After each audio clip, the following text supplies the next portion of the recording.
Hello，大家好，我係 D 啊，今日帶嚟到Yomi Town睇一個3房套嘅單位。呢個單位係一座嘅972尺，正南，極之罕有。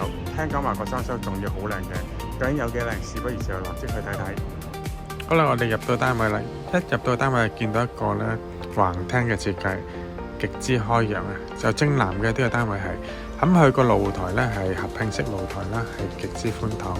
咁出邊正南景觀啦。咁我哋見到樓下有個地盤，咁嗰個係夾屋地盤嚟嘅，36層樓高，比較偏遠嘅都係。咁另一個位置睇翻個客飯廳位置啦。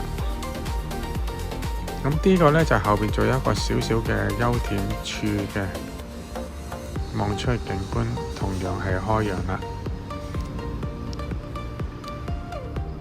呢個係個睡房啦，睡房仲有個衣帽間嘅呢個，同樣都係。廳房廚係同向嘅，係正南嘅景觀啦。咁呢個亦都仲有一個儲物室嘅。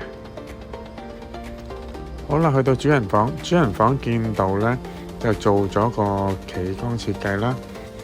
咁業主都好用心機嘅。好啦，我哋睇埋個主人房啦。主人房個空間係好充裕啦。咁其實可以擺到個6尺床，三邊落床都冇問題嘅。咁你再睇翻個景觀啦。我哋睇埋工人房，工人房係套廁嘅。咁你又睇埋個浴室，睇埋個客廁啦。好啦，去到揾食嘅廚房，廚房就三邊廚房，極之寬敞大氣嘅，同樣都係向南啦。好啦，今日同大家睇咗咁多先，有興趣嘅朋友記得揾我哋，同埋記得 subscribe channel。多謝收看，拜拜。